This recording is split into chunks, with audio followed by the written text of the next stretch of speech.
All right. Good morning, everyone. Thank you so much for being here today.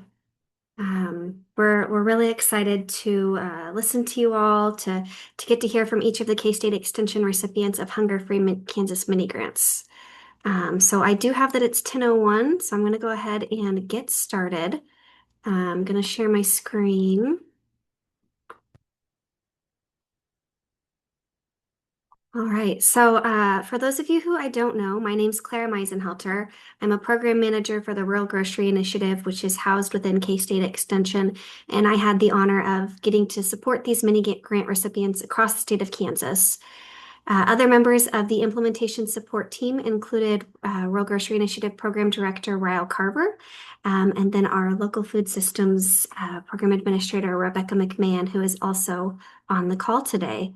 Of course, the spotlight today is truly on the people who made these mini grants impact communities across Kansas. And so I'm so excited to get to hear from each of them as they share their key learnings and takeaways so that others across K-State Extension and K-State in general can apply those learnings on topics such as relationship building and trust, community engagement and outreach, and more in the communities that you work with across our great state. So to kick it off, I want to provide a little bit of brief background for those who are not familiar with why this work was able to take place. The Kansas Health Foundation generously provided funding to 20 local K-State Extension units through Hunger Free Kansas mini grants. I want to sincerely thank the Kansas Health Foundation and Hunger Free Kansas, both of whom I think will be represented in the participants today. We've got Lindsay Wilkie here with us from KHF and Erica Debrick Kelly here from Hunger Free Kansas. So thank you for your support of this work. Those familiar with K-State Extension know that we have agents and offices in every single one of our state's 105 counties. And so these mini grants really served as a catalyst in being able to amplify the incredible work that was already going on and those strong community connections that our K-State Extension agents already had in communities across the state. The purpose, as you can see on the slide here, was to support innovative approaches leveraging extension agents to drive meaningful change in food security and anti-hunger initiatives. Proposals were funded to advance the work of Hunger Free Kansas, to enhance collaboration with both university and community partners, and to align with the principles of the Next Gen K-State Strategic Plan. Mini grants ranged from $2,500 to $30,000, and the program work was largely completed between March and December of 2025. Although I will note that a couple of our units are still wrapping up their projects due to a turnover in staff, so you may hear about that ongoing work when they speak today. I mentioned a minute ago that part of the purpose was to enhance collaboration with both university and community partners. And so I'm really excited to share that through this work, 102 new organizational partnerships were created and 116 existing organizational partnerships were strengthened across the state, which speaks to the success of these mini grants projects and achieving that part of our goal of enhancing collaboration with partners. You'll get to hear about some of those partnerships and then even hear directly from some of the partners today. The learnings they'll share about relationship building and trust building are ones that can be taken and applied to work in communities across the state, regardless of whether or not grant funding is available.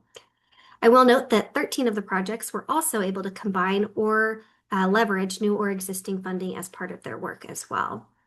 So you can see here a snapshot of where the K-State Extension mini grant recipients are located and which counties were impacted by the mini grant dollars.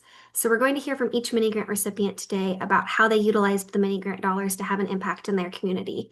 Each project was unique, but there were some general themes.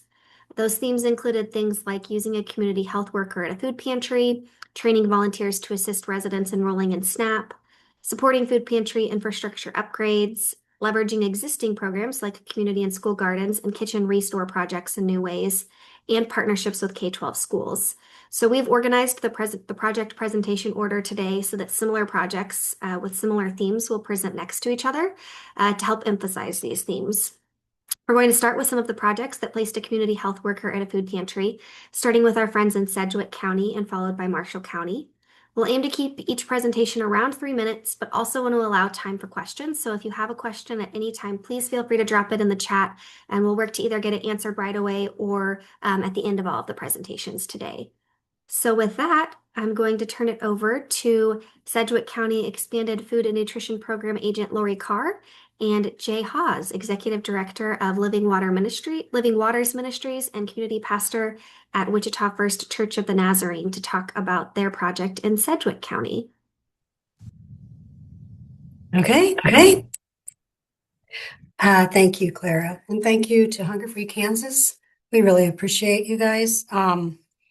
So I'm going to try to keep this pretty brief because I want Jay to really finish up with what we're doing. You see in front of us on the slide, it's our community health worker, and Jay will talk more to that. We were able to do this project, getting a community health worker in the food pantry, because we had existing Grand Challenge for Health funds and a relationship already developed between the food pantry and K-State. Originally, we wanted the community health worker to assist clients with SNAP applications, community resources, nutrition education, but we did have a shift in our project focus. It took a little longer to hire a community health worker.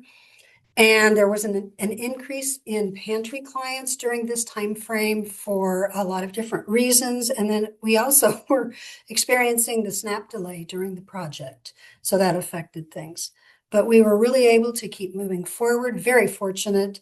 And I think what really kept us moving forward was one, the relation we had for our partnership, but the Grand Challenge for Health funds got us started. Hunger Free Kansas grant funds kept us going. And we also layered on some Pathways to a Healthy Kansas grant. So I'm going to turn it over to Jay because that's where we started, but I want him to really focus on where we ended up and where we went. Jay, it's up to you. Good morning, everybody. Like Lori said, we began with a plan focused on direct client support, and through navigating a few bumps along the way, because which project doesn't, we evolved into a stronger, more connected approach. When SNAP Ed ended and then some of the benefits were delayed with SNAP back in the fall, we didn't stall out. We adapted. We moved forward and we improved how we support our clients week to week. Along the way, our community health worker, Lindsay Rasmussen, completed a 15-week certification through the Kansas CHW Coalition, and which strengthened our quality and credibility of our work on the ground. And one of the game changers in this evolution has been our partnerships and the transformation of our weekly volunteer huddles. Lindsay took these huddles and then turned them into a consistent, healthy rhythm that works. And one of those key rhythms is helping our volunteers to stay aware of client needs and how to make referrals to her as our CHW. So then Lindsay, as a CHW, can serve as a bridge between our client needs and the resources that are available in the community. This has been supported by both new and growing partnerships, including a new ongoing monthly volunteer presence from airmen from McConnell Air Force Base here in Wichita, which has both increased our volunteer capacity and reduced our volunteer burnout. Looking ahead, the trust that we built with clients is shaping how we move forward. Back in December, while averaging about 135 families per week, we collected 144 client surveys, over 100% response rate. And that kind of response doesn't happen without trust. And Lindsay, as our CHW, played a major role in coordinating that survey in both English and in Spanish, and then worked with one of our layered grant partners at Pathways and their TA staff, and then helped us to interpret the results so that we can make real data-driven changes moving into our next season. Finally, our CHW is helping to lead our nutrition committee, which is made up of volunteers and clients, and then is actively helping and assisting to implement HER guidelines so that our pantry continues to move towards healthier options in a sustainable way. I want to say thank you to all of you for being such strong partners in our journey, and that we are excited to keep building a healthier Kansas together.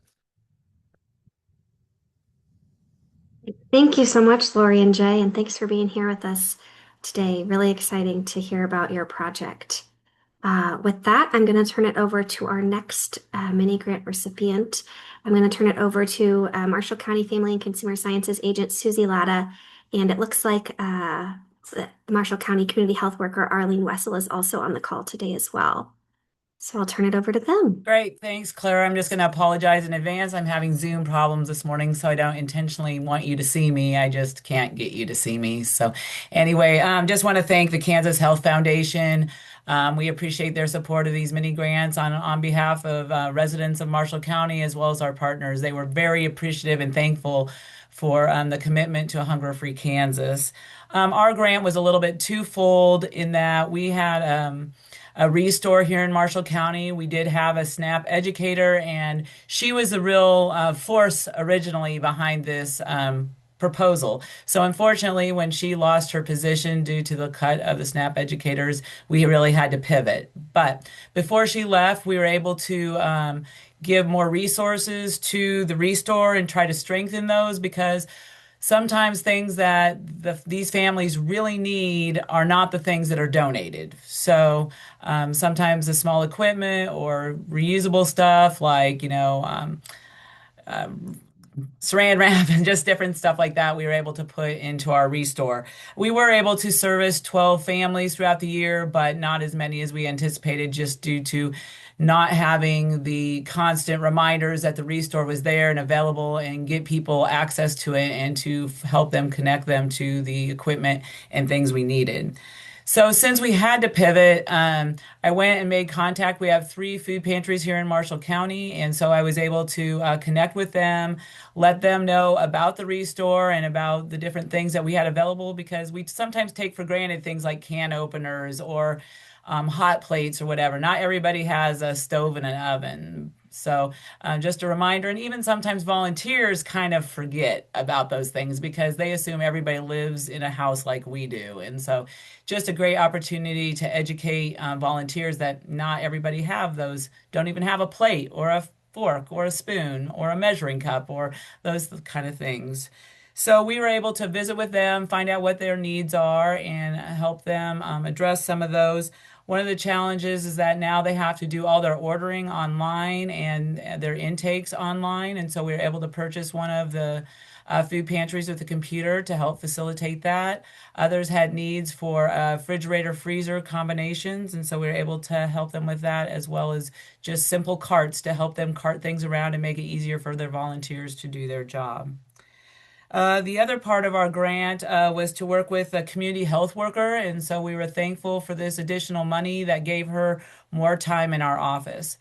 I guess the real learning here is you have to really meet your clients where they're at and they come to you at all different times of day. Like just this morning, somebody walked in, needed help with a Snap app. So, Arlene just had to drop everything that she was doing and getting ready for this meeting to help that client because they might not come back next week or, in 5 hours.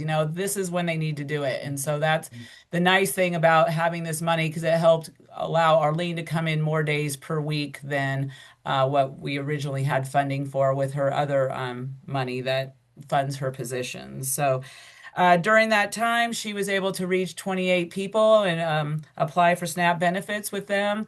Once again, we didn't reach maybe as many people as we hoped for, but we didn't have our nutrition educator out there doing the nutrition education with low-income families and then could refer her to refer them to Arlene so she could help them with their SNAP applications and things like that. So overall, we felt very excited about the project. We were glad we could accomplish what we could, and am just thankful for this opportunity and to have this money to help the people of Marshall County live better lives. So thanks to you all.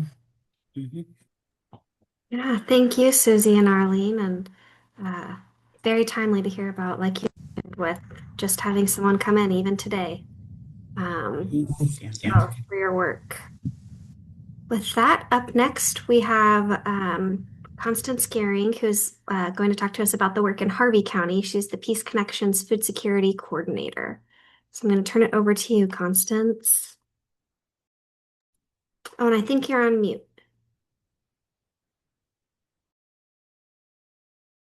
Thank you. Thank you. And thank you for this opportunity.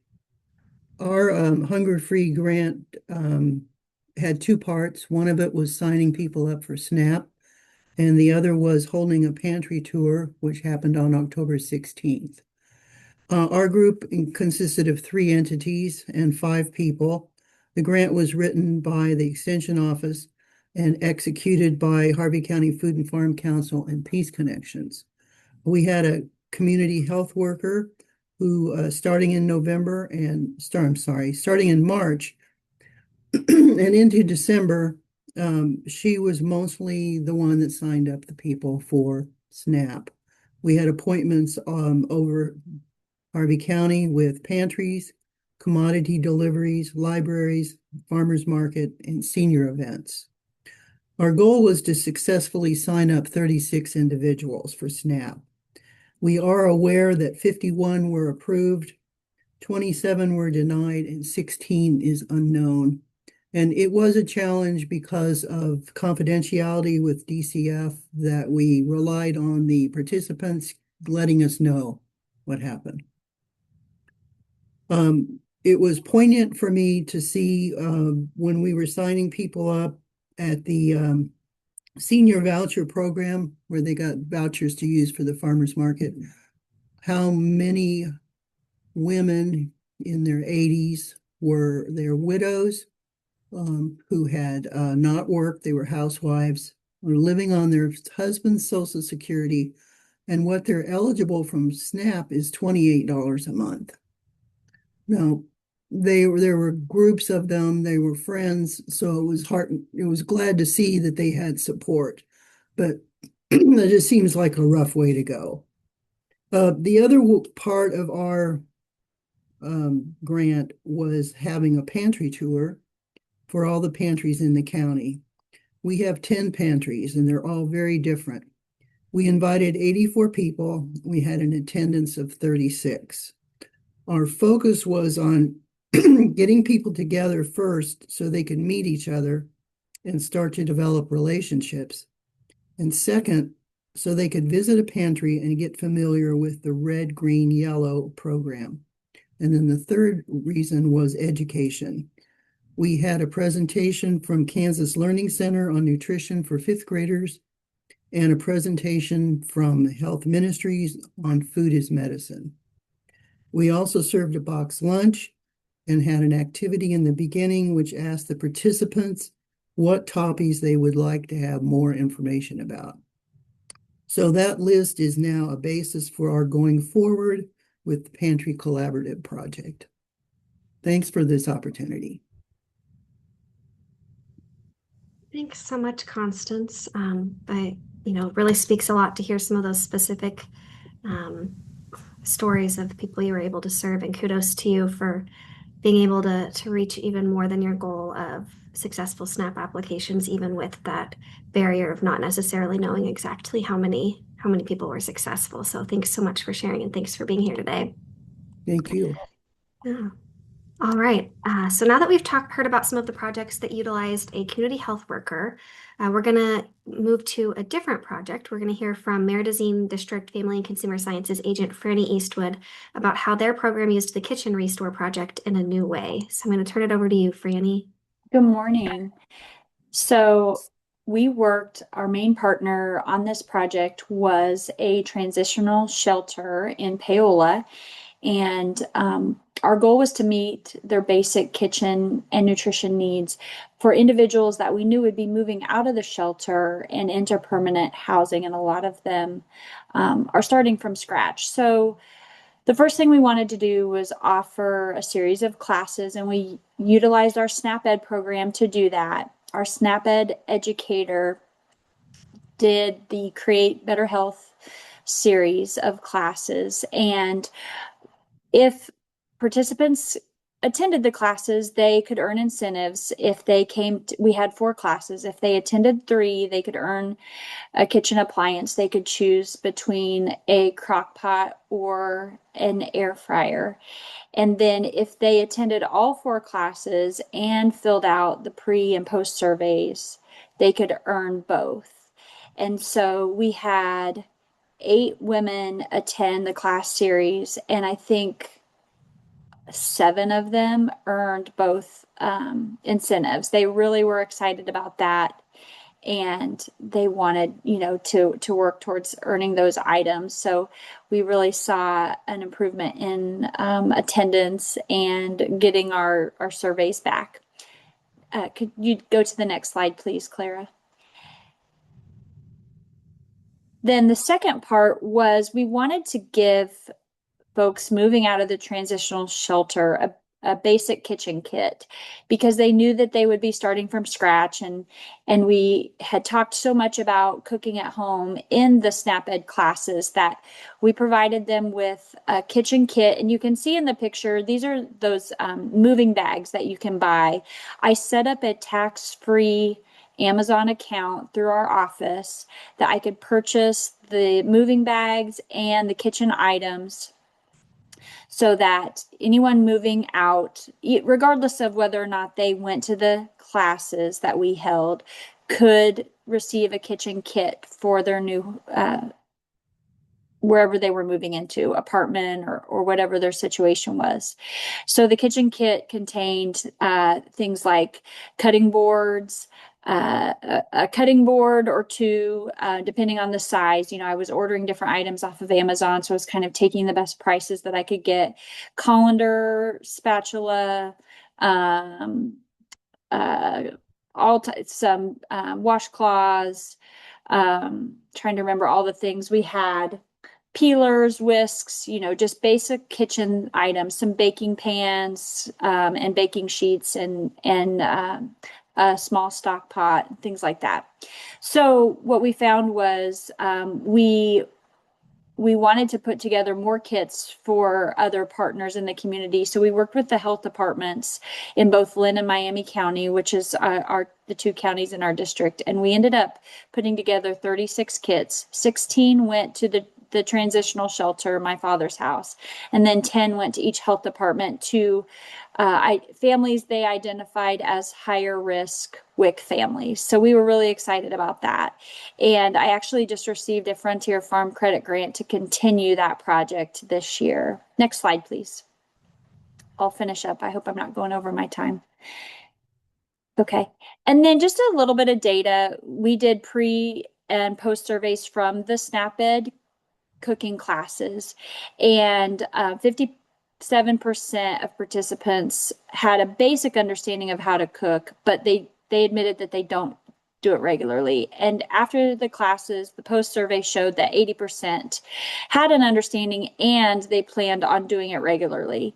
And then we also did surveys when we gave out the kitchen kits, just trying to get a handle on how much they needed them, what they found useful, that type of thing. And 88% reported that they didn't have kitchen supplies that they needed, or they were too expensive, or they were starting over. And 100% said that those kitchen kits would help them prepare more meals at home. And I thought this was a comment that I thought was really meaningful. Someone said, "This will help a lot. Starting over, I didn't have much. I have my kids full time and definitely need to cook more." So that was our project. We felt like it went really well. We did have kind of a surprise when SNAP Ed went away, but we were able to finish that series of classes, and we were very thankful and excited to get the grant. So thank you very much. I feel like made a real difference and hope to continue that with the kitchen kits and more cooking classes this year with the Frontier Farm Credit Grant. Thanks so much, Franny. That's really exciting to see those numbers that you shared, and congratulations on getting some funding to continue. So excited to hear that work will continue on. Yes, I see Jay's comment in the chat. Love seeing how people overcame the challenges to continue the great work of SNAP Ed. Would echo that as well. So with that, we're now going to dive into some of the projects that had a SNAP enrollment focus, although I know that was also referenced in some of our earlier projects already as well. But we're going to start with the K-State Food Assistance Outreach Program. So I'm going to turn it over to Jess Ramirez. Hi, everyone. Good morning. So first, I want to extend a sincere thank you to our partners at the Kansas Health Foundation, Hunger Free Kansas, and of course, KSRE. Your investment has made this work possible, and we're deeply thankful. So yeah, I will also just add in a little plug that this partnership was especially meaningful given the close connection between KHF and the Kansas Leadership Center, and the fact that each of our student navigators, which I'll explain in just a second, also have really strong ties with the Staley School of Leadership here at K-State.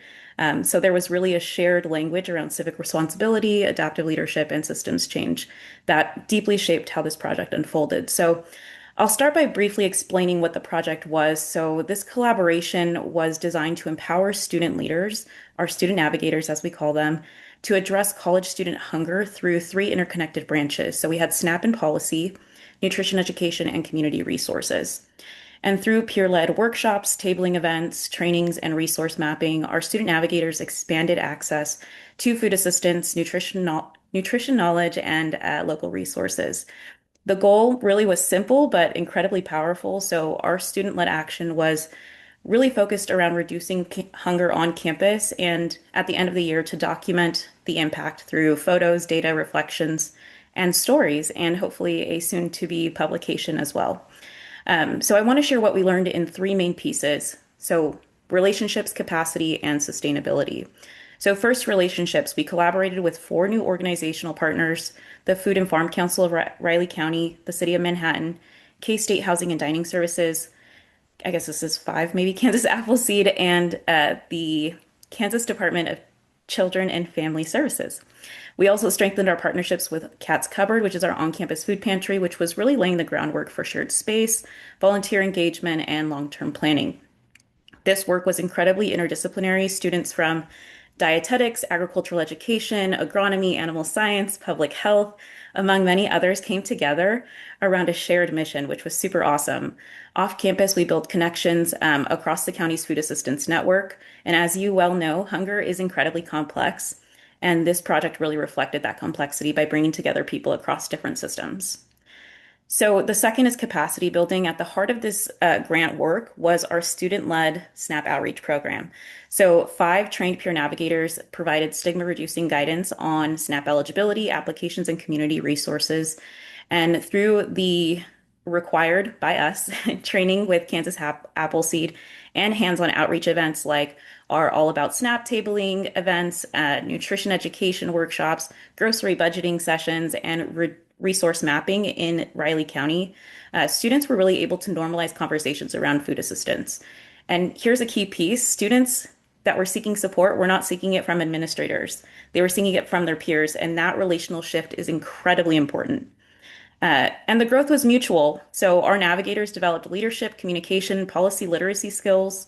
And it's really awesome to share that several of our students have been coming to my office and saying, how can we continue this work this semester?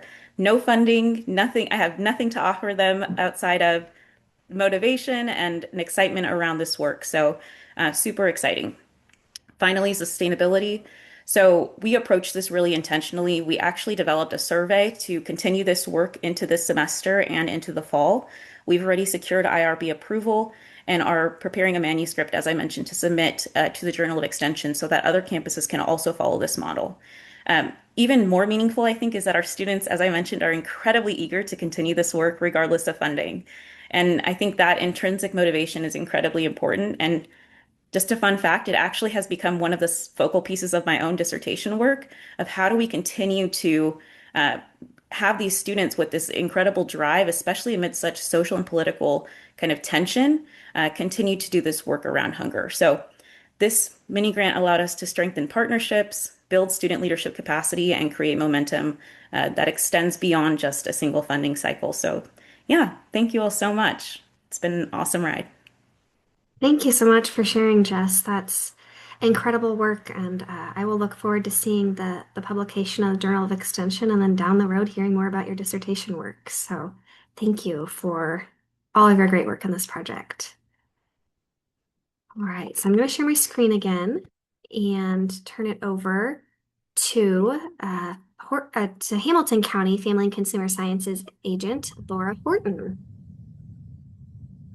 Hi.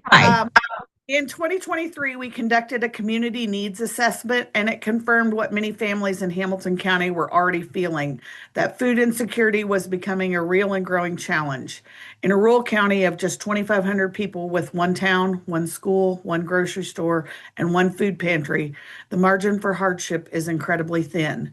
Last year, our last school year, 68% of our students qualify for free and reduced lunch. This year, that number has climbed to 73%. Over the past 2 years, volunteers, partners, and community members began working together to expand our capacity to feed families. We were making progress, but we needed something to push the project further. That spark came from the Kansas Hunger Free Mini Grant, and we are incredibly grateful for the funding from the Kansas Health Foundation. The grant truly changed our trajectory. It helped the Hamilton County Food Pantry regain its 501(c)(3) status, update outdated policies so more families could access services, and join the Kansas Food Bank Network, which dramatically increased the amount of healthy, non processed food available to us. We are also able to hire a bilingual staff member who has been absolutely essential in bridging cultural and language gaps and making sure every family feels welcome. Another major shift has been expanding access to SNAP. Before this project, there was no local help for families trying to navigate SNAP applications. Thanks to DCF training, Extension staff can now assist with SNAP, and we are also helping families apply for LEAP. These supports go far beyond food. They help stabilize households. So this has helped us increase capacity and outreach. In December, we provided food to 142 households, 604 people. That's over 20% of the population in Hamilton County. This photo, we outgrew our current food pantry, or our food pantry at the time was located in my office. And we outgrew our space. And this photo is of our last outdoor distribution, hopefully. So that gives you an idea of how it is. But as the pantry grew, so did our space needs. After months of persistence, the county commissioners approved a move into an unused county owned building next to the health department and even provided a remodeling budget. When we were ready to move, the high school girls and boys basketball teams volunteered to move the pantry. They carried boxes, shelved foods, and it's interesting about how many high school kids had no idea about expiration dates or where to find them and first in, first out. Um, the girls definitely were better than the boys in this project. But this new space allows us it's more than just bigger. It's the foundation of a rural health hub where families can access nutritious food and essential services in one stop because it's located right beside the health department. So, in a community where transportation is a major barrier, the co-location has the potential to improve healthy outcomes for years to come. The community rallied behind us. Food donations increased significantly, and monetary donations rose by 32% from 2024 to 2025. What started as a challenge identified in a needs assessment has grown into a countywide movement powered by volunteers, partners, donors, and everyday neighbors. The Kansas Hunger Free Mini Grant didn't just fund a project, it helped reignite a mission, and today that mission is thriving.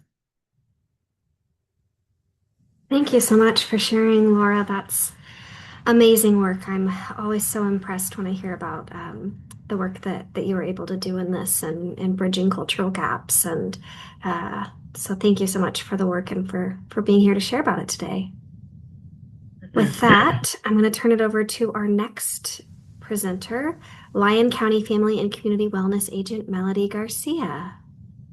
Well, good morning, and I agree with my colleagues. It's just very thankful for Kansas Health Foundation and the Hunger Free Grant that we were provided an opportunity for, and the funding, obviously, just by all these stories, is amazing. Over the past year, I named my grant Nourish Our Neighbors. So over the past year, my work with Nourish Our Neighbors reinforced for me that meaningful community change happens through relationships, trust, and adaptability. Much of the work grew out of programs that were happening through teaching other programs. One of those was in North Lyon County, and that a relationship that I had built by teaching Stay Strong, Stay Healthy with community members directly. I didn't realize when I was teaching them, they were directly involved with their local food pantry.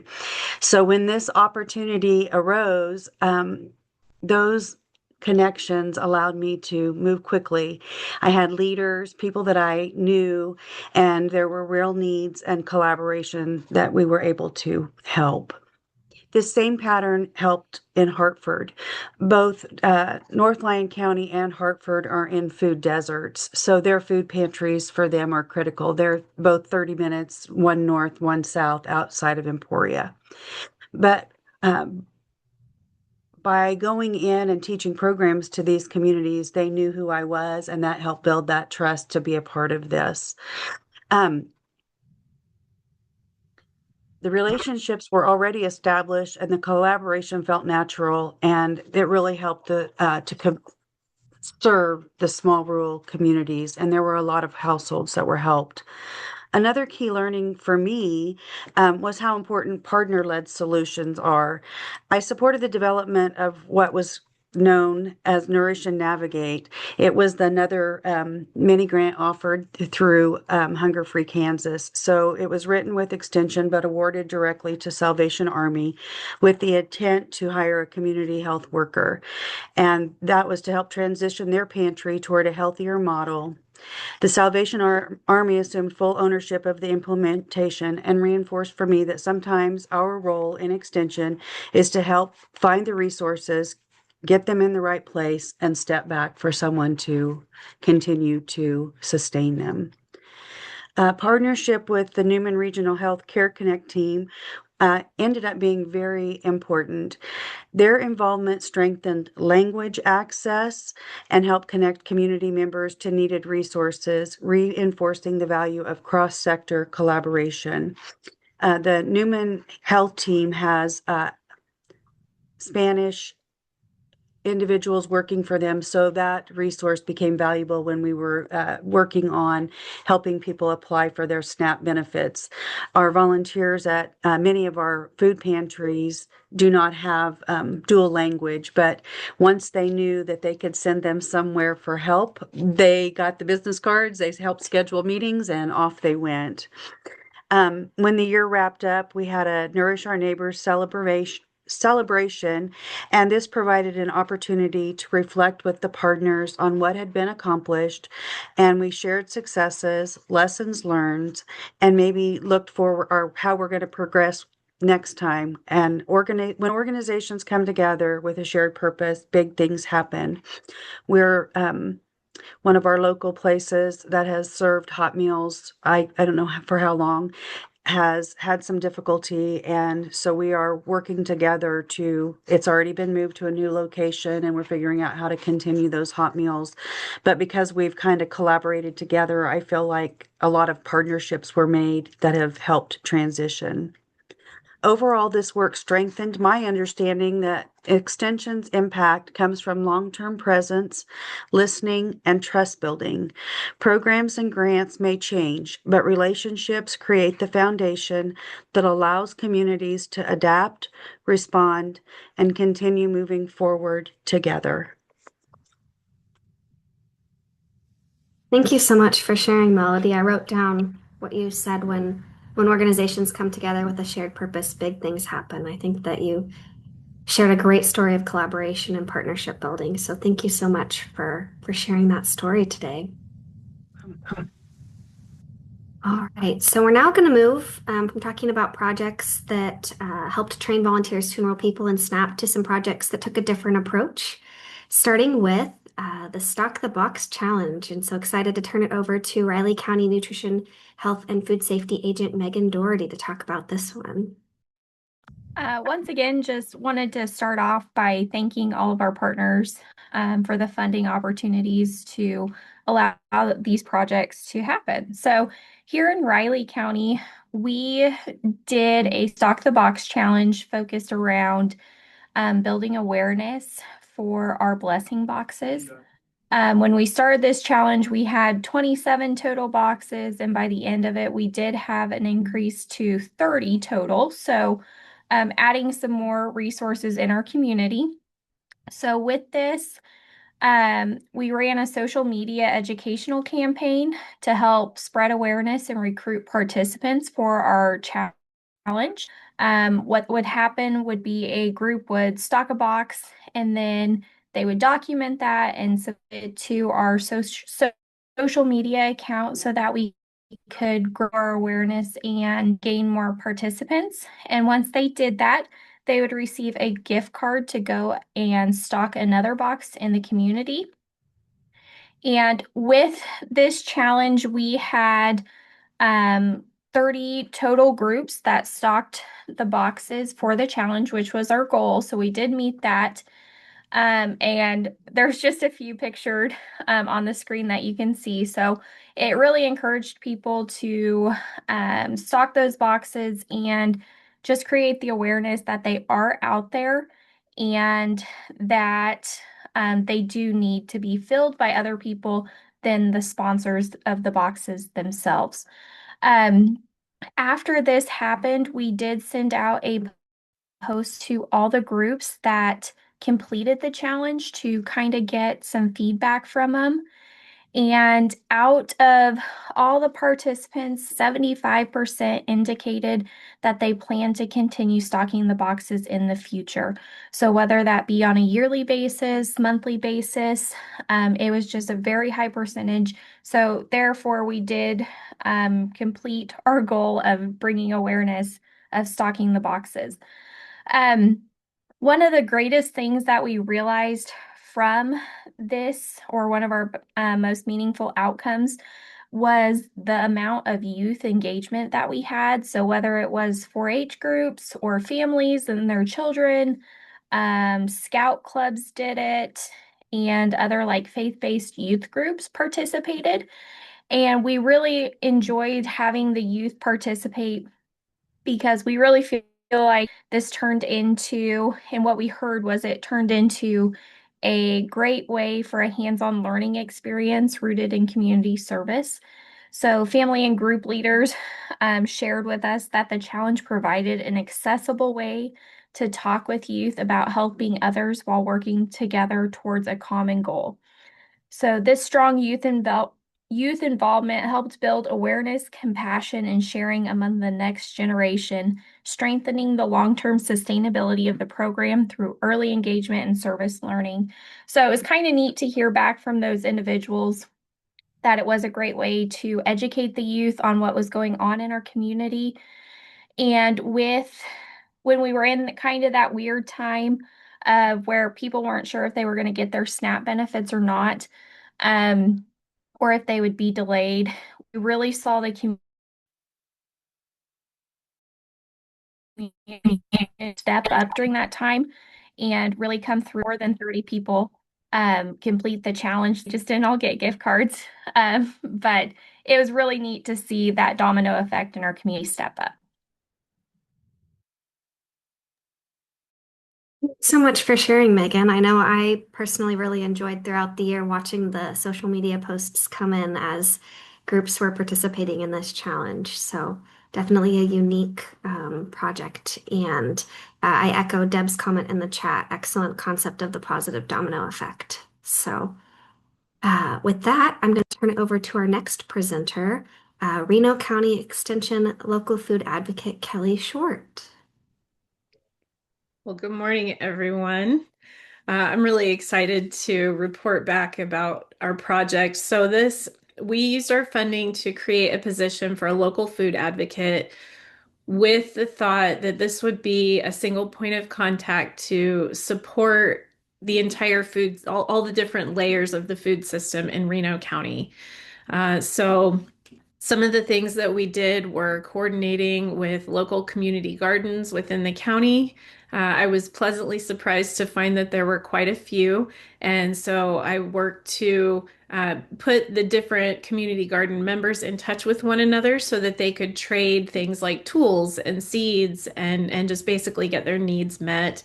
We coordinated with local food pantries in all of the different towns to see what was needed, and what was needed was of course donations and volunteers. So what we did was provide them some social media exposure, just to kind of help them get the word out of what was needed. Most of our work was in helping different entities apply for grants. That's not something that everybody knows how to do.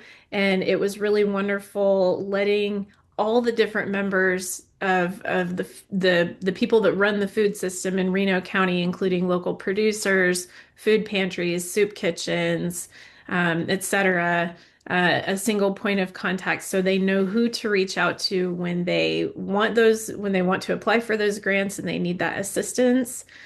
One of them, for example, was a church, the Church of the Nazarene over in Sylvia, wanted to apply to the T-Mobile Hometown Grant to build a food pantry.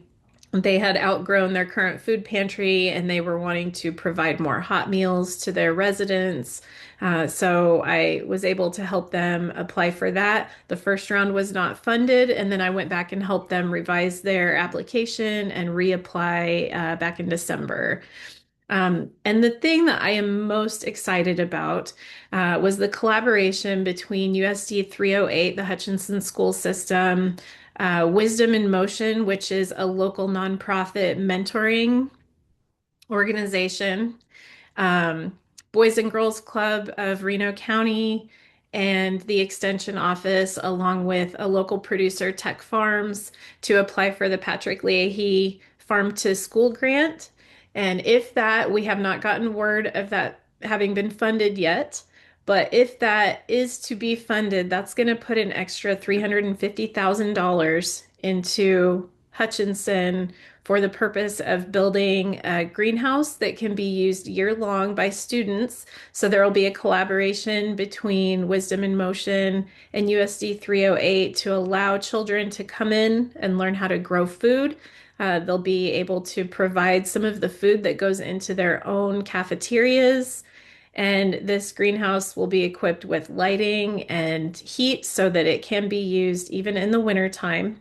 So that's very exciting. All in all, we formed 13 new organizational partnerships with local extension and applied for over $400,000 in grant money to support food systems in Reno County. And I do just want to thank Hunger Free Kansas for this opportunity. Not only did this greatly enrich relationships among the different members of the food systems in Reno County, but it also inspired me personally to continue my education so that I can continue this work. I'm now working on my bachelor's in agricultural communications, and it was in part directly inspired by this work. So thank you so much for that. Thanks so much for sharing, Kelly. That's amazing to hear. Another amazing story of collaboration, and there were some kudos in the chat. I'll echo Deb's note that sounds like your efforts were the wind beneath the wings for so many different outreach programs. So we'll definitely be keeping our fingers crossed for you that you hear good news on your grant application. So with that, I'm going to now we're going to move into some projects that had a tie-in with some gardens, community gardens, and work in that area. I'm going to turn it over first to Cali County Family and Consumer Sciences Agent Becky Reed to talk through a couple of projects that went on in Cali County. All right. Good morning, everyone, and shout out to my various partners and teammates from Cali County and across the state as well, and just other FCS colleagues. And again, echoing the thanks to Kansas Health Foundation, Hunger Free Kansas, and just all of you, right? We've been in this together as a partnership to see what we could do, just try stuff and go from there. And our Growing Food is Medicine project was it had various aspects to kind of stretch us, but also to strengthen a couple projects that we had. So I've been talking with the director at our community health center about what could we do for food as medicine. So we wrote that into our project, and we really wanted to do some garden intervention and outreach with that. We also have an extension master gardener program at our Winfield Correctional Facility, and we knew we needed to help the garden program there enhance capacity. And then also doing garden and food preservation education. This past summer, we had a couple of food fellows. And so just layering so many things together was a great opportunity for us. Next slide, please. So with our community health center, one of our projects was our goal was for 30 referrals. We ended up with 10, but we have 10, right? So we celebrate what we have.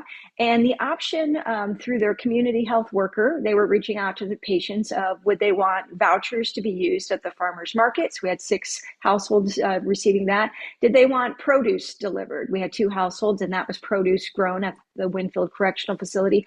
Or was it some sort of garden system? And so we had 2 households that chose to get the hydroponic garden option. And then we've also done that with 3 Head Start families as well. So that was it allowed us to kind of start getting our name out there with our partnerships and to say, okay, what could we do? What does this look like? And catalyst. So still more to learn. Were we as successful as we wanted to be? No, but we'll proceed. Next slide. So then with our Winfield Correctional Facility, they were able to purchase a 10 by 20 foot greenhouse, which is on the right side right there. That helps extend the season. And then on the left is a picture of the garden aspects.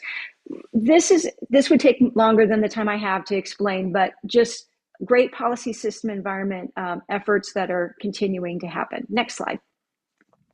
And our final effort was related to food and preservation and education. So along education with community members with that. So many great partners, including, and she's on today, Susan Yalik-Binyitsky and her doctoral students doing a case study about formal, informal, and non-formal education, and then just storytelling that happened as well. I'm at my 3 minutes, so I'm going to stop, but lots of lessons. Thank you so much, Becky. Really appreciate it. I do have up next talking about improving food access through SNAP and area food pantries as well. So I don't know if that's you, Becky, or if that's someone else. If you'd like me to play the video first. Sarah McAllister was our SNAP educator, and she transitioned back to a school teaching position the end of July. But she was successful, next slide, to do a SNAP application training in the community via Zoom with numerous community partners. We were not able to get like the long-term data to understand like what was happening and follow through just with SNAP Ed things that happen. But her original grant had several pantry projects that were identified. And although they were not funded with this, Amy Jo McWirt, with a rural champion with the Office of Rural Prosperity from Kansas Department of Commerce, was able to really pick up on that, those projects, and she was able to provide funding for that. So I think our takeaway is even if you're not able to get funding from one area, when you can mobilize and layer different projects, you can have impact overall. So we were excited about that. And just ongoing education, both with volunteers, but also community members needing access and really leveraging funding. The next slide shows the Engage Stories Lab. And we were able to work with Brock Edwards. He's a student videographer, and he created a video for us as part of the funding from this project. And Clara has that linked. And so I think we'll just share that now. And I am presenter number 10, halfway through. So I would recommend that everybody like get up and do some movement while you enjoy this video. And that's all I have, Clara.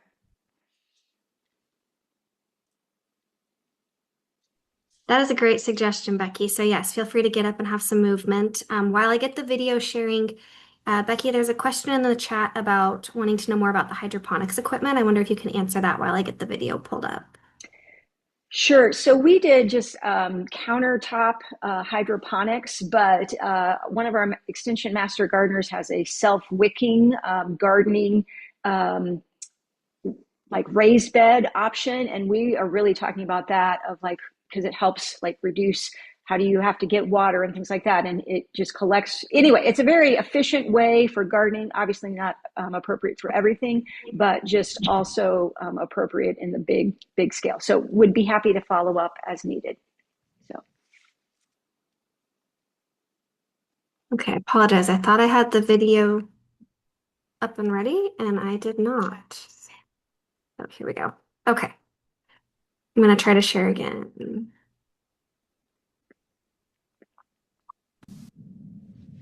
have any vegetables to give away and what meat we have when we first get here. And then we make sure we stock our shelves and we make sure that we have sacks ready to go. Out here, there's a grocery store. We do have a gas station that sells a few, items, but their prices are pretty high. We offer a little drive-through program now, and the need has just increased so much that we're doing over 200 families each time. So you can see just over a few years, the need in our community has doubled. But the response here is consistent. Joseph Storehouse has its own pantry. We call it the emergency food pantry. It's designed to help people through short-term emergencies. And the goal isn't only to fill a bag. We will help people do a resume. We will help people do budgeting. And we did do cooking classes to help people with the commodity program so they know how to stretch their food and how to make healthy food. With my job, I get to do a variety of community education classes. And one of those aspects is with food. I find it's important to have hands-on activities to really help people improve their confidence, but also their competence in what they're doing. Grassroots efforts take many forms. We were deliberate with finding different towns within Cowley County, not just Winfield and Ark City. We did 4 different food pantries where we helped them get refrigerators and freezers and shelving. Then we also worked with 3 of them were schools. One was a hospital to get them started with gardens. And what we're hoping to do with that is encourage entrepreneurs, especially, say, young entrepreneurs, to pursue food-related entrepreneurial type projects. We're incredibly fortunate in our community that we have a really strong spirit of volunteerism. People, for whatever reason, this has, been here for decades, but there's just an understanding in our community that if we want our community to be what we want it to be, people need to step up and fill in wherever there's a gap. Now is the time to take action. Connect with community resources at risecowley.org or contact Kansas State Extension Cowley County at 620-221-5450.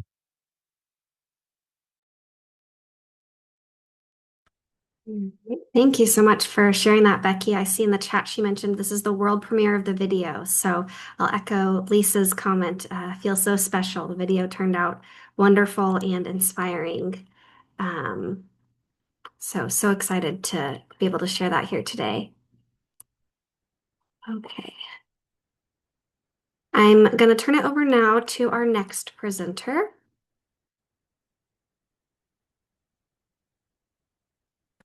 All right, so I'll turn it over to our Shawnee County FNEP nutrition agent, Sophia Diaz-Buezo, to talk about their Farm to Food Truck Inclusive Workforce Development Program. Thank you, Claire. And I will second everything that all of our presenters have said. I am really thankful for Hunger Free Kansas and for the opportunity that you guys gave all of the extension offices to apply to the grant. You never know what the need is until you see an opportunity to be able to apply to grants and put some work in the ground. So I really appreciate that.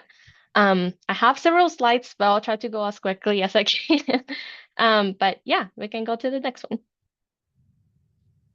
So just previously, we have partnered with Sind, and they have been a partner with us for a couple of years now. When our SNAP educators were here in the county, they worked with Sind to open the Southside Filling Station food pantry, utilizing the healthy choice model that finally opened in 24. So our relationship with them had already been established, and we just saw the opportunity to even expand more of that work that we wanted to do with them. So the project started as an innovative workforce development initiative that it was designed to empower the high-risk individuals by providing them meaningful training, wraparound support, and employment opportunities. Next slide, please. So why it matters, right? So we wanted to make the garden sustainable and we wanted to provide comprehensive support. So with the partnership that we had, we wanted to look for apprentices to receive expert training in sustainable agriculture and gardening, and also wanted to provide the sense mission of providing wraparound services with a holistical approach to mental health care and workforce and just the coaching as well. So the pictures that you guys see here is actually the space that we were able to acquire. They used to have a community garden there that was just completely abandoned, and it was used as a trash dump besides the building that they are located at. And so they were able to ask for it and with no money, we didn't have to pay for it, and we were able to utilize that space. Next slide.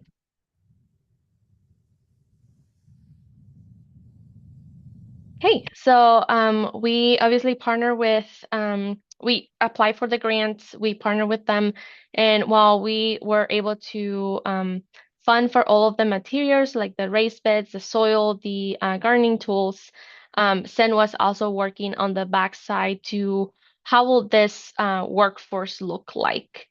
So since me as a nutrition educator and our horticulture agent met to discuss the gardening layout, the soil preparation, and the long-term sustainability. The layout focused on having ADA accessibility and long-term durability for the raised beds. Then was able to build 9 raised beds, providing a total of 450 square feet of growing space.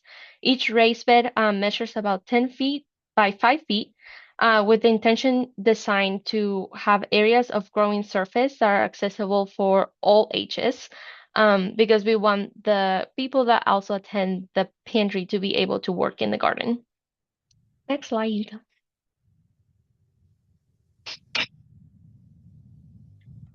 So this is the raised beds. This is the final product of what it looks like. We had a group of people and volunteers from the United Way Call Valley go with us to do a full day on foots on the ground, putting all the raised beds together, building them, and putting the all of the dirt that was donated by Brown Tree Services. And that donation came from one of our board members whose husband is works for Brown Tree Services here in Topeka. And they were able to donate the dirt for the raised beds. Next slide. And I just wanted to put more pictures of what they look like. So we did installation inside of the raised beds. We put some of the dirt and the mulch in there, and that's all of the volunteers. We actually, it's kind of funny that we started with a very cloudy day, and as the day went on, it got really sunny. So it was really perfect day. These are the raised beds. Next slide. Okay, and then the success story of it. So with the primary goal in mind, Sent proposed a strategic partnership with Working Men of Christ, which is a Christ-centered ministry that helps people reduce their index of being homeless and being out of the other services through discipleship, housing, and workforce training. So the workforce training contributions that the men that will be working with Sent to this for this project will be helping with the side filling station food hub, so like restocking the food pantry, working on a housing and neighborhood development, which is another project that our partner is currently working on with the city of Topeka, and the community garden. And yeah, these are the raised beds with the first couple of snow that we had at the beginning of the year. Next slide. So again, this is just the workforce contributions. I just wanted to put it here. But we are working with the K-State Master Gardener program that we have here in our local unit to be able to provide some of that training hands-on activities for the men that will be working. And if you go to the next slide, we have what's currently happening. So we currently have a class of 5 men from this employment program from Working Men of Christ that will be working with our master gardeners and our horticulture agent. We will have focus on lab style gardening classes with them, being hands-on component and having some classroom time. And then once the training is completed, the participants will receive a certificate that we will be coming up with, and for completing the training hours and doing the classes with our master gardeners and horticulture agent. And then we will proceed to the garden upkeep and helping the men transition to working with the pantry. The goal of this as well is for Sen to get some funders to actually be able to pay them in after they go through the training for them to continue the work of training more people as they come to the services. Okay, next slide. And then another thing that we just recently heard from our partner is that they were able to apply to a grant for Common Grounds here in Topeka, which is a nonprofit organization that focuses on providing services, seeds, educational materials for community gardens. And they got $500 to be able to buy seeds and buy some nameplates for the items that they will be gardening and putting it in the raised beds as well. So, and that's all I have. Thank you so much, Sophia. Another extremely inspiring story of partnership and collaboration. And I'll echo there are some comments in the chat that the new beds look great. So I'll echo Lisa and Amy Jo's kudos there. So with that, we're going to move into a project that had a farmers market connection. I'm going to turn it over to River Valley District Nutrition, Food Safety, and Health Agent Caitlin Moore. Hello, I am not going to turn on my camera. I'm working from home today because I'm just feeling under the weather. I'm sorry. And I apologize. Oh, you're so in advance good. No worries. if I'm coughing through this. Yeah, this project in the River Valley District in Concordia, Kansas, specifically in Cloud County, would not have been possible without the Cloud County Resource Council applying for the SNAP permit on behalf of the Concordia Farmers Market. So they are a major player in this whole project. Again, without them, this just would not have happened. We really needed that nonprofit to apply for the SNAP permit. So the Resource Center and Food Pantry applied for the SNAP permit. So all of the finances are ran through their account. And I spent last summer at the market,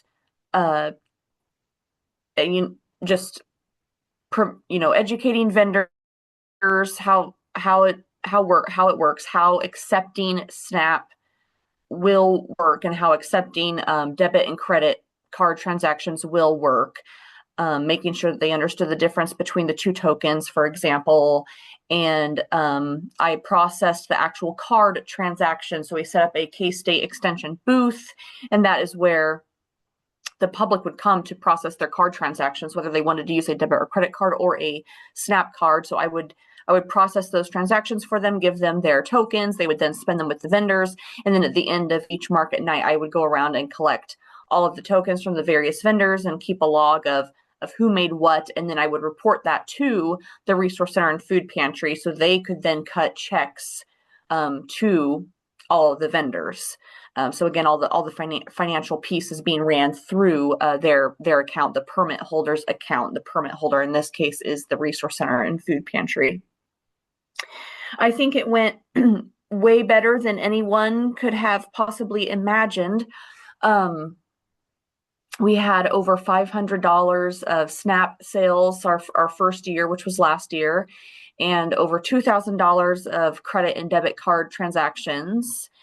So that's just really, really impressive. We had more vendors than the market had ever seen, and more foot traffic than the market had seen in many, many, many years. And I do think a big part of that success was how aggressive, I guess, our social media campaign was. I really do have to thank all the various community entities that shared the posts, the Facebook posts I created about the market and about the market accepting SNAP and credit and debit. I'm just so grateful for the other entities that shared on their own Facebook pages, because while the River Valley Extension District does have a Facebook page, I don't feel that we have a very big following. So the fact that, like, the hospital, for example, other, well like community group pages that have a lot of traffic, a lot of followers, they picked up my social media posts and shared them. Just several other community entities, whether it might be the city or the Chamber of Commerce or the local health department, these Facebook pages that have a much larger following than ours were picking up the posts and sharing them. And I really do think that really helped get more vendors and more customers to the market. So that really kind of opened my eyes to the power of social media, I guess. That's what a huge takeaway from this project that I did not anticipate necessarily. So I just hope that we can keep the momentum in years to come. I plan to be there again this summer to help process card transactions again. And yeah, I think it was very, very successful. One other thing I'll mention is the Resource Center. Not only did they apply for the SNAP permit, but they really went above and beyond. They ended up applying for a small grant, a small local community grant, and with those funds, we actually matched SNAP dollars spent at the market. So I really appreciate them not only showing their support just by doing the SNAP paperwork, which is a huge piece of the puzzle in and of itself, but then they went above and beyond, applied for more funding to support the project. And we did just apply to offer double up food bucks at our location in 2026. So it's very exciting. It's growing and evolving, and I hope the support continues. So much for sharing, Caitlin. That is really exciting, and kudos to you for having a good first year of this, and excited to see how it continues. So, and I hope you get to feeling better soon. Thank you for being here with us today. All right. So with that, I'm going to turn it over to our next presenter, Flint Hills District Family and Consumer Sciences Agent, Deb Andrus. Hello, everyone. I'm going to echo the appreciation to the Kansas Health Foundation, the Hunger Free Kids Initiative. But I want to add a huge thank you to Clara of being our point person and anchor. She's done a phenomenal job. Any question I've asked, she's very quick to respond. And so I think that she's one of the unsung heroes among others. So whoever tagged her with this project, kudos to you, because she's been a very major part of the success of all of our programs. Thank you so much, Deb. Thank you. So there's 4 parts to our program in Geary County, or in Morris County, and we started with Kids Feeding Kids, and that program is out of Pete's Garden in Kansas City. It's modeled after a food insecurity lessons that engage youth, and it's designed to increase food insecurity awareness and expand the reach of food availability, healthy food availability. And we went through a 3-day training in June. And then we were able to involve over 80 students from 2 different high schools in learning about food insecurity and then preparing homemade meals that could be frozen or distributed fresh that went out. And so we sent out 300 containers, each holding 3 servings of food. And they were distributed to the local food pantries and through faith-based organizations that work with low-resourced families. So that was a huge lift and a great way for us to embrace our youth energy. The second part of that was hiring a community health and wellness advocate for the purpose of putting together a resource book. And this resource book has basic needs that are identified in our county and in the region. I've posted the link to our Live Well Morris County website where the resource book is listed. We keep that up to date there in the digital form, and then we're already in our second printing. And some of that came as a result of being able to leverage additional funding from what we'd already done with the Hunger Free Kids grant. We were able to apply to some additional foundation grants in the area, and they really saw what we'd already done and invested in us to be able to do that some more. We have multiple distribution avenues for this: the food pantries, hospitals, clinics, schools, library, churches, and law enforcement. And that's a result of us being able to better engage the Live Well Morris County group. We were floundering because post-COVID, the three organizations that were heavily involved in that were all greatly impacted by the COVID situation. And so things that coalition, now called Live Well Morris County, had kind of fallen astray. So this gave us something to rally behind and pulled that organization back together. So from the three anchor organizations that started getting things rolling last fall, we have an average of 12 to 15 organizations represented at our monthly meetings. So it's been a great opportunity to grow that way. The third part is the backpack program. I call it Backpack and Beyond because we have the Friday backpack program already in our schools, and that food is put in a large 2-gallon closed bag, plastic bag, and distributed through lockers or stopped by the nurse's office. And we wanted to give it a little bit more elevated representation, but we also wanted to flood the market of the schools.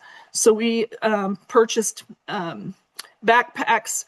They're sling bags is what they are, and we will continue to distribute those with our backpack program, but we're also distributing to students at large so that there isn't a stigma attached to the bag. The bag could have gym shoes in it. It's a black bag, so you can't see in it. So who knows what's in it, but we'll keep that. We've got about 600 bags that we're going to be distributing this spring for that purpose. The fourth part is our student intern. This was probably our least successful segment because we really wanted to have two student interns at both of our high schools. But our kids' school schedules are so tight, trying to find students who can free up the time to do that. We ended up with just one of the 4 student interns, but she was a great asset to us in helping us get started on some social media posts early on. And then as she transitioned out to her classes beyond internship, we had staff that were able to pick some of that up. So you'll see some of her work on the Facebook page for Live Well Morris County. And then you'll see the reach that we've had with the website that was also partially funded through this grant. So collectively, just gaining the momentum and the stability and the common vision has been an inspiration. And I think one of the many, many hidden factors is it really is affirming to me as a professional to be able to do something like this, to write a grant like this that touches so many different people's lives in my communities. And I don't need the glory, but having the resource to be able to reach out to those folks and empower other people to do things has really been a huge, wonderful experience for me. I just really have appreciated the opportunity to serve in my communities in this capacity. Thank you so much for sharing, Deb. I know I've said this a few times today already, but again, just such an inspiring story of collaboration and coalition building, and so inspiring to hear, like you mentioned, all of the different ways you were able to touch lives in your community. So thank you for sharing and for that work.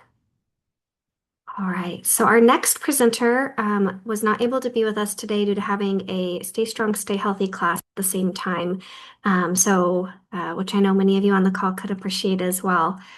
Catherine Pinto with the Wildcat District sent me some information to share with you all, so I'm going to read that from Catherine. Their grant kind of had 2 separate focuses, so I'll start with the first focus, which is represented in the left-hand picture here. Uh, they were able to purchase and install a commercial grade refrigerator at New Hope Gym. So through this grant, they were able to help the gym provide a culture of health for their athletes. Now it's the go-to stop for athletes looking to refuel after a workout. Stocked with water, protein shakes, yogurt, string cheese, fruit, and many other healthy grab-and-go options. The athletes, many of whom are training for Special Olympics Kansas, spend hours lifting, moving, and pushing their limits. Having access to nutritious snacks right after a workout helps them stay energized, recover faster, and build better habits. Catherine's heard from athletes and staff alike how convenient and helpful the fridge has been. And the athletes shared that this kitchen area is not just a place to grab food, it's become part of their routine. So many of the athletes would walk to Walmart to grab something less nutritious post-workout before having this. Right now, they're in the middle of revamping the whole kitchen nook area to build a full smoothie bar. They've ordered blenders and they're working on creating fun educational signage to help these Special Olympics Kansas athletes build their own smoothies. The vision is to host regular workshops and smoothie making demonstrations that not only teach nutrition, but also give athletes the confidence to try new recipes on their own. Best of all, the ingredients will be simple and affordable so athletes can create the blends at home too. They also have 2 signs that are displayed in the kitchen area by the fridge, a sign that explains the nutrition facts label along with smart beverage choices. What started as a fridge has grown into something much bigger, a commitment to health and wellness through everyday actions. By creating an environment that encourages good nutrition and makes it easier to access, they're helping athletes fuel their bodies and minds in a way that supports their goals. So then the second part of this project is represented in the next 3 pictures with the nutrition nook boxes and then the 2 pictures of the students. This was the Happy Healthy Snack Project. Catherine shared that what initially started as a small effort to provide non-perishable healthy snacks to 3 kindergarten classrooms has grown into something much more impactful thanks to recent support and new partnerships. They have received grant funding that has allowed them to reach even more students, offer a wider variety of snacks, and introduce new components like the classroom nutrition nooks. So these cozy corners are stocked with books, puzzles, and hands-on learning materials focused on fruits, vegetables, and physical activity, giving students more ways to engage with healthy habits every day. A major milestone in their project has been partnering with a Kansas State University master's student who's helping them take the next step in curriculum and evaluation. So together they're building a custom curriculum to accompany the snack program that reinforces key health messages through fun, age-appropriate lessons and activities. They're also working closely to create meaningful evaluation tools as part of this as well, to measure everything from snack distribution and participation to changes in nutrition knowledge and behavior. So the goal is to ensure they're not just feeding kids, but equipping them and their families with tools for lifelong wellness. So excited to be able to share about those projects that Catherine led in the Wildcat District. And with that, I'm going to turn it over to our next presenter. Oh, sorry, I skipped a slide. So this is going to kick off sharing about some of our projects that really focused in on those food pantry infrastructure upgrades, starting with Frontier District Nutrition, Food Safety, and Health Agent, Chelsea Richmond. Good morning, everyone. Through our grant project, our goal was really to work with our Richmond Food Pantry, which is located in a local church within the Richmond community in Franklin County within our Frontier District. And through our partnership, we were able to work with the pantry to enhance its physical layout and its nutritional environment. And we were able to use our grant funds to help purchase some new wire movable shelving for the pantry, a new refrigerator, freezer unit, and a portable welcome sign. So those are some of our bigger purchases with that grant. And once we made those physical upgrades, we then posted nutrition nudges on the shelving and on the refrigerator and freezer to encourage pantry users to select more nutritious options. And as you can see on this screen there, the nutrition nudges provide some educational information that include the nutritional benefits and tips for incorporating those food items into meals and recipes. And we were able to work with our state SNAP Ed partners to be able to help print and get those nudges posted before we lost our SNAP Ed funding there. I also wanted to highlight that throughout this process, our pantry's welcome sign became damaged, and they were using a sandwich board sign with a handwritten information on it to let them know when the community know when the pantry was open, and so we were able to actually use some of our funding to help purchase them a new weighted sign that's weather and wind resistant. The volunteers really appreciate that sign as well because they're able to step on the bottom of it and pop it up and roll it outside each time versus having to stoop over and carry that sign out each week. So you can see both of those signs there on the screen as well. In order to measure the success of our project, we did utilize an assessment tool that was developed by the Utah State University Extension as part of the Create Healthy Pantries curriculum.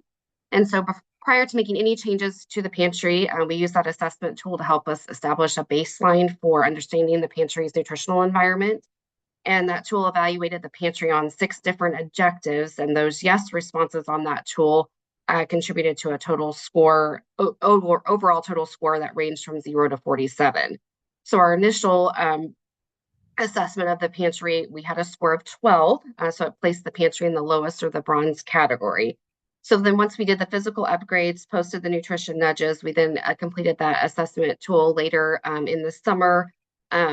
And on that post assessment, we were able to answer yes to several more questions. And we had a total score of 27. So we were able to more than double our original score of 12 and move the pantry into a higher silver category. We really saw the greatest improvements within our market and nudge healthful products objective. So this was done by, of course, placing the nutrition nudges, but also providing some healthy recipes and nutrition resources in the pantry, placing healthier food items at eye level and within eyesight upon entering the pantry, and relocating some of those less nutritious items to the lower shelves. Overall, the pantry volunteers really have expressed a lot of appreciation for this grant opportunity. They've shared that they've seen some increased community awareness about the pantry, both in usage and in donations as well. They're also shared that the new shelving and updated layouts have improved the pantry's functionality and flexibility. They're located in a church, and so sometimes they have to be flexible with some different church activities within the pantry as well and moving some things. And so that's been very helpful. It's also been great to help increase storage, improve organization, and making restocking shelves a little bit easier for pantry volunteers as well. And the other thing I wanted to highlight briefly as I wrap up is that this partnership with the pantry was a new partnership for our district. So it's also created an opportunity to expand some of our educational programs into the Richmond community as well. Beginning here in March, I'm going to be offering a Stay Strong, Stay Healthy program at the church in the space in the church where the pantry is located. And we've been able to promote some of our district nutrition education classes that have been hosted at the local senior center through this partnership, and we've seen an increase in attendance in those classes as well. So it's been really thankful for the opportunity and the impact that it's been able to make in our local community, and appreciate the Kansas Health Foundation and the Hunger Free Kansas Initiative. Thank you. Thanks so much, Chelsea. Kudos to you all for seeing such an improvement, and always good to hear the really specific numbers. So congratulations on that. And I see that Jay commented he's going to steal the nutrition nudges idea, and he had a question. Is this a choice pantry? Yes, it is. Yes. And that was one of the questions that was in the on the assessment tool as well too. So yes, they do have choices when they come into the pantry. Sounds like Jay would love to visit and learn more about that. So yes, I'd be happy to do that. I'm going to go ahead and turn now to our next presenter, who also focused on some food pantry infrastructure upgrades, Post Rock District Family and Community Wellness Agent Jamie Rathbun. Hi. My project did focus on really collaborating with some local food pantries. Initially, we wrote that we were going to work with 2 food pantries, my SNAP educator and I. Obviously, we lost her due to budget cuts, which did kind of impact a bit of what we ended up doing. So we wrote the grant for 2 pantries. As we started meeting with food pantries across our 5-county district, we found that maybe some of their needs were not as large as what we had budgeted for. So we ended up working with 3 pantries. All of them are really kind of at a choice model point already, and our goal was to get to using that nutrition assessment and the nutrition nudges, just like Chelsea alluded to. It got a little tricky. All three of the pantries we worked with are in very small communities. And a lot of those pantries were kind of they set up shop once a month. And then at the end of the day, they pack everything back up into a closet. So having those shelf talkers with the nutrition nudges out permanently when it is hard because they're pulling things out and setting them out on tables. But we were able to provide them with needed equipment. Initially, we thought shelving and refrigeration so that they could have more healthy options on hand or have more inventory of that. Only one of our pantries was really in need of high quality shelving. They were using some old bookshelves that just did not hold canned items very well. So we were able to purchase some real solid industrial type shelving for them in Mankato. Mankato also, as clients, pantry guests come and kind of pick their items, everything got set on a card table. Again, not very sturdy, so was able to purchase information or not information, equipment for them to have a better kind of stacking station for those guests. Our Osborne pantry is in a church, but has to move everything from the basement up to the main level of the church for distribution days. They had solid shelving for all of their things and some refrigeration that they've purchased in the past, but they needed some industrial strength dollies that could also move things up and down the steps to kind of save the work on their volunteers. We purchased them 2 industrial dollies. They're also using those. She followed up with me the day after our reports were due to Clara, and kind of sent me some more pictures. And they're working to expand some things. So they're also using those dollies because items can lay flat on them. As items come in from Kansas Food Bank, when they get all of their boxes of fresh fruits and vegetables, they kind of stack those boxes on there. So it's not taking up near as much table space for them. Again, where they pack and unpack, they're not really at that point to have the shelf talkers, but we did talk through just they were a partner with us before, but talked through some other ideas that they had, or that I guess I had, seeing kind of their pantry. Kelly and I always started out like, give us a tour, tell us how things work. Like we gave them a little bit of feedback on, have you thought about doing this? And so they've implemented some of these changes that she was really able to say like, wow, things got more efficient just having a new set of eyes on there. So that was great. The last pantry we worked with, again, is storing a lot of things in very small closets in a community center that is where their senior meals are served and a lot of other things happen. So they pull it all out every month and pack it back up. They weren't in need of a lot of equipment, but we kind of threw out the kitchen restore idea to them. So this very much shifted from where our original kind of grant application was at. But we threw out that kitchen restore idea, and they thought we do have some guests who don't have all of the items they need to prepare meals for their families or for themselves.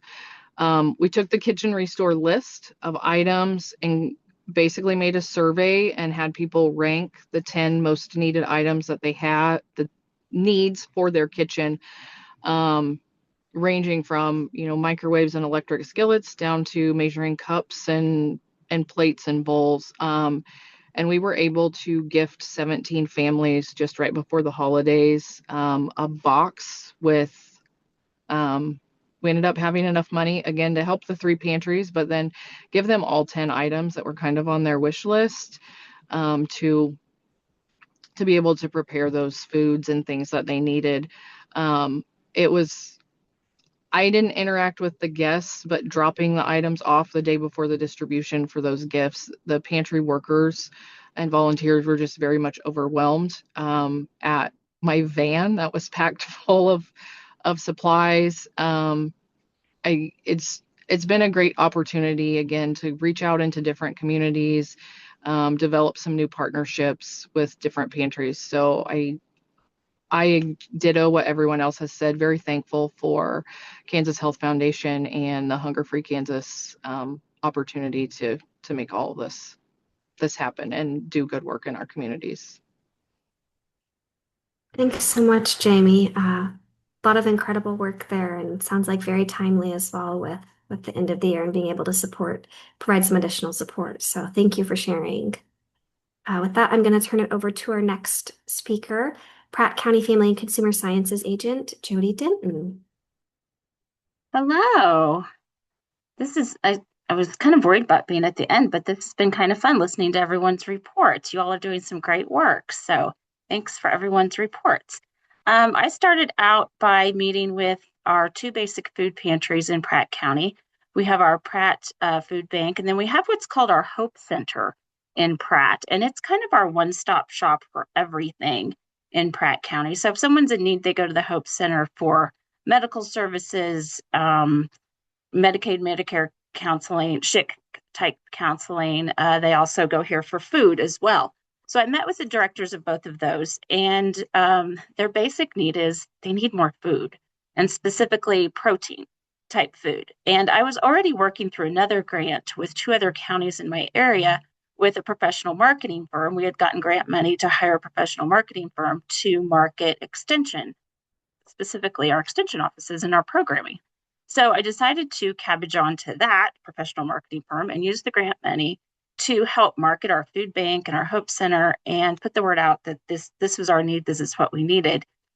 So we used some of the grant money for that. I was also able to purchase for the food bank a new freezer. They were in need of a new freezer. So we did that, and we got that just in time after our county fair. We had a very generous donor who purchased a beef and a hog at our county fair and donated all that meat to the food bank. So we got that just in time so they would have storage space for all of that meat that was donated there. So we were able to do that. And then we were also able to do some marketing. Most of all the marketing was done through social media to educate the public about donating meat harvested through hunting, so deer meat, and where the local meat packers were that are licensed to process that deer meat so that it's safe to donate to food banks, because there's only so many in our area that are licensed to do that. So we were able to do that as well. And they did see their donations rise as far as meat goes. And so it was, mildly successful. I wouldn't say hugely successful, but mildly successful. Especially they did appreciate the donation after the fair.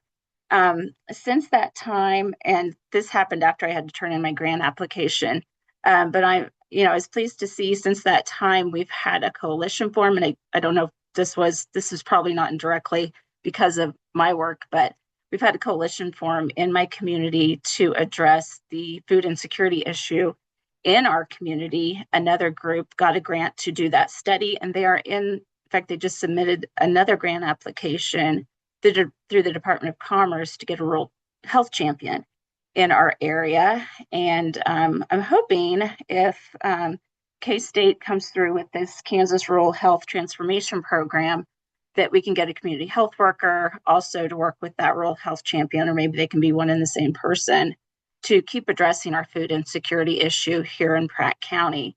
Because they've got some really great ideas, some really great projects that they would like to complete in our community. We just don't have the capacity to do that right now.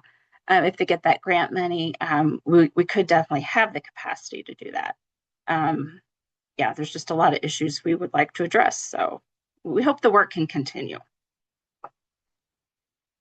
Thanks so much for sharing, Jody. And we'll be hoping that your World Champions applicant is successful and all the things that the work can continue. So thank you for sharing and thank you for doing the work. All right, with that, I'm going to turn it over to our next presenter who also had a focus in that was related to food pantry infrastructure upgrades. So I'm going to turn it over to Southwind District Nutrition, Food Safety, and Health Agent Sandy Haggard to share about her mini grant project. Thank you, Clara. And I've got a little echo on my end. Okay, maybe it is on my end. I'll move ahead here. So this is our area in Southeast Kansas. We're very low income. We're rather food desert in a lot of different places. And so we're able to help some food banks in our area. If you can go next.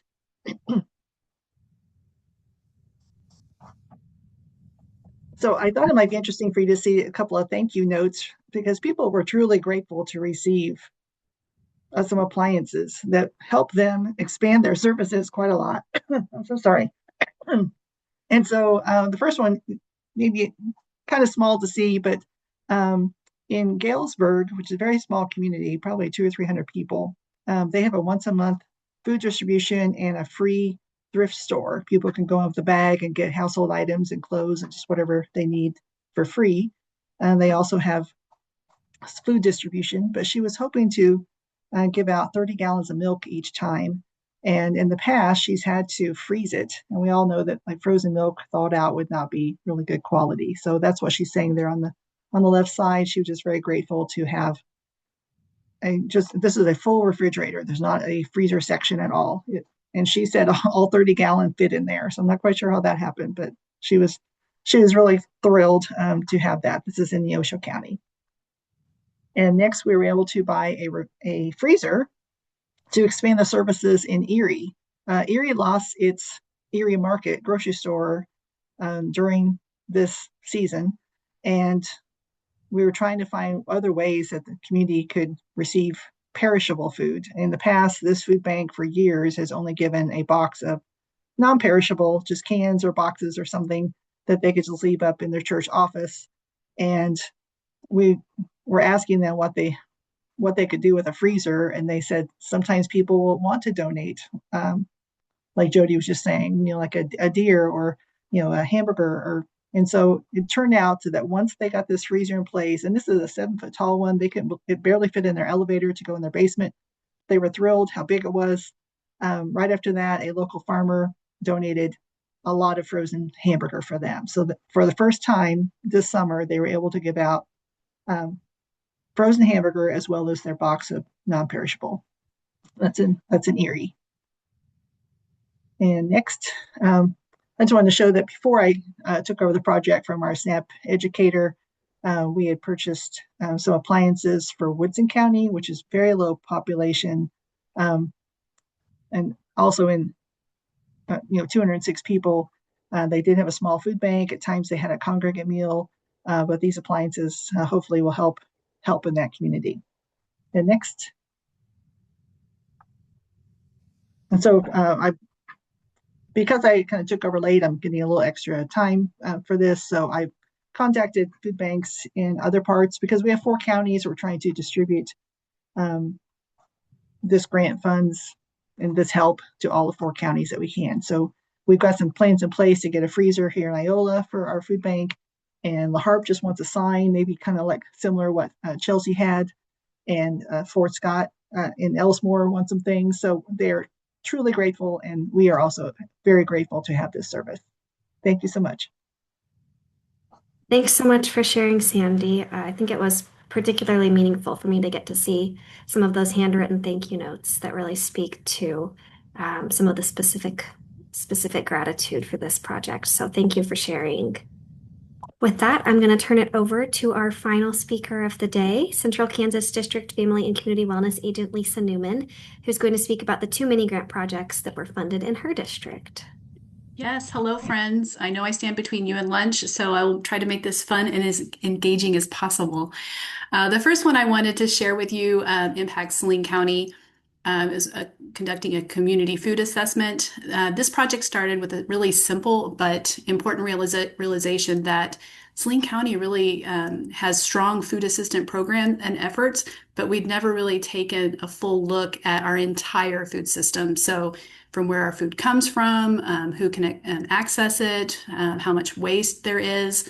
So there is a newer committee that had been formed in the last couple of years that Extension's been involved in. It's called the Saline County Food Action Community Team, which is called FACT.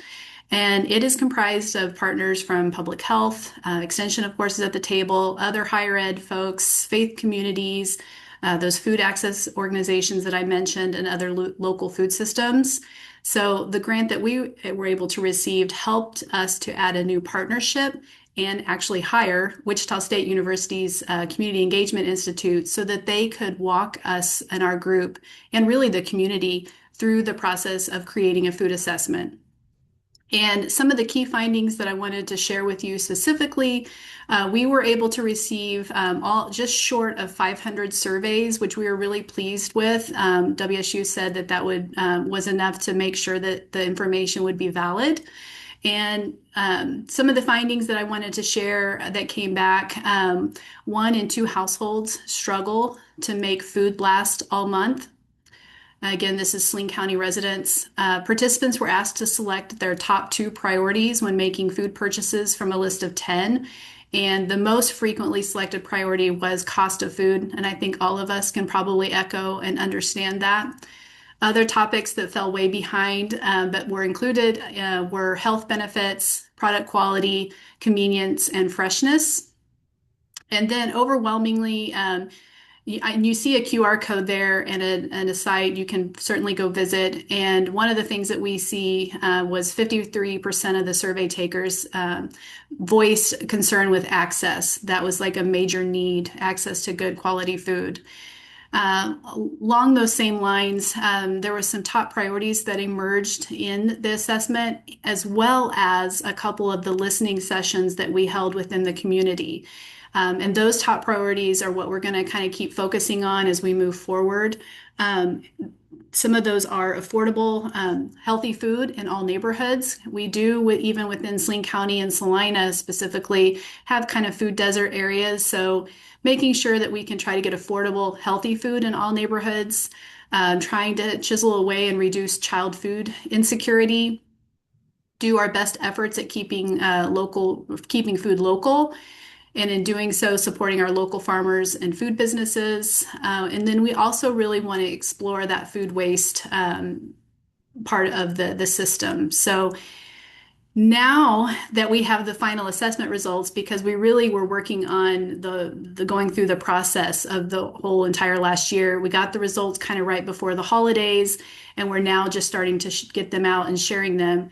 We're really leaning into how we can begin working on those key priority areas, as well as circling back to folks that we had conversations with the city, with the county, and even with the hospital, because we want to really align with their strategic planning processes and use this information along that so we can kind of build together. We just want to really make sure that food security and local food systems are embedded in long-term community priorities. And this assessment gives our FACT group and really all these other community partners good data to move from the conversations that we've been having for years to hopefully coordinated action in these coming weeks, months, and years. So really appreciative of the opportunity. And again, you should be able to scan that QR code to find our full assessment. All right. And as we end, I think we've had so many feel-good projects. So this one hopefully will end just kind of the same. This was a grant that we received for our folks in Ottawa County. And this is one of those things where it was just timing and serendipity and synergy and community collaborations and partnerships that all came together. So the community need, basically, there is a senior center here in Minneapolis called Golden Wheel. They are responsible and have been responsible for providing the meals for about, 1,500 meals per month go out to older adults throughout the whole entire county. And what ended up happening about a year ago, a little over a year ago, is their stove became unrepairable, which paused meal service and created an urgent gap.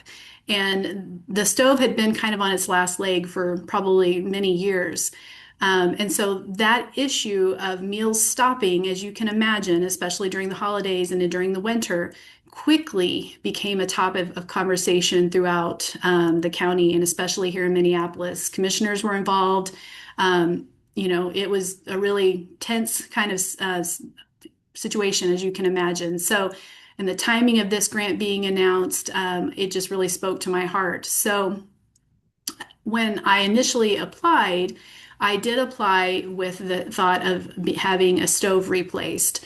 But as the time kept going on and and meals were not being served, I kind of pivoted a little bit. And I reached out to our local community foundation and talked with the director and was telling her about, what we were facing here in Minneapolis.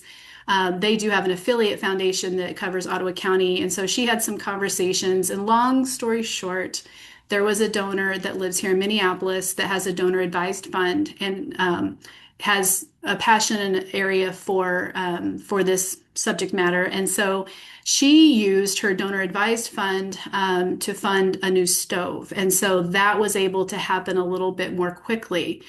And then I was able to kind of pivot a little bit and ask to kind of tweak my grant request just a little bit so that we could look at the replacement of additional old appliances that the senior center had, which were probably just as old as the stove. So this grant really includes a lot of different local partners working together really quickly and creatively in a kind of a sensitive situation. So you had this layered funding approach where each partner was able to contribute what they could, right? You had the donor advice fund that was able to come in with the new stove.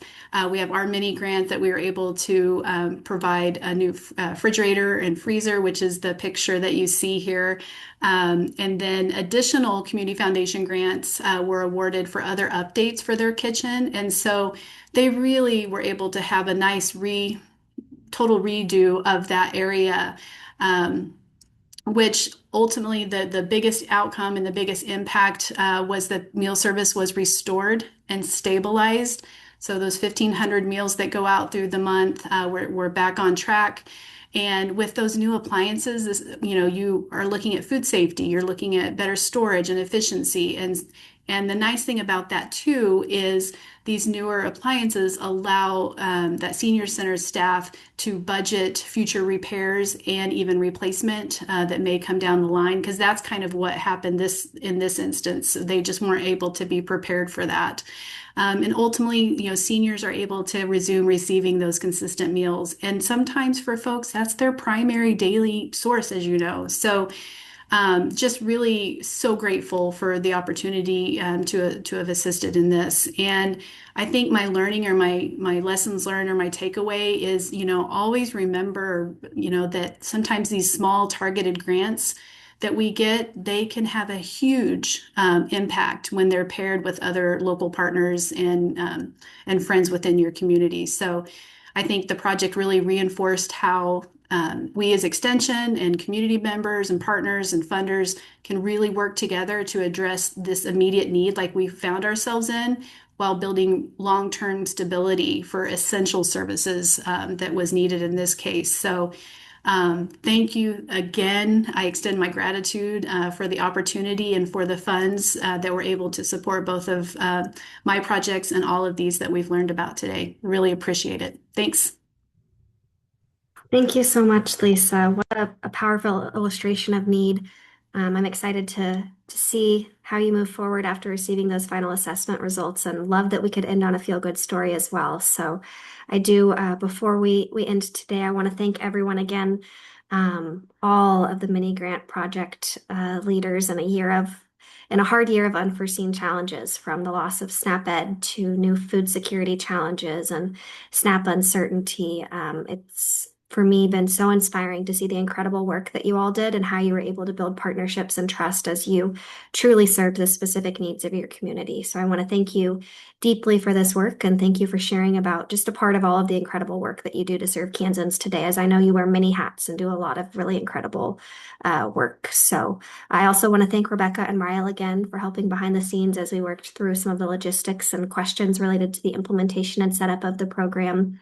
And on the theme of today, it seems extend one final thank you to the Kansas Health Foundation and Hunger Free Kansas as well. So a recording will be shared with everyone who registered along with the slides. And if you have any questions, you can email us at hfk@ksu.edu. I dropped that email in the chat as well. Happy to follow up to answer questions after this. But with that, I'm gonna go ahead and let you all go, and I hope you have a wonderful rest of your day. Thank you so much for being here.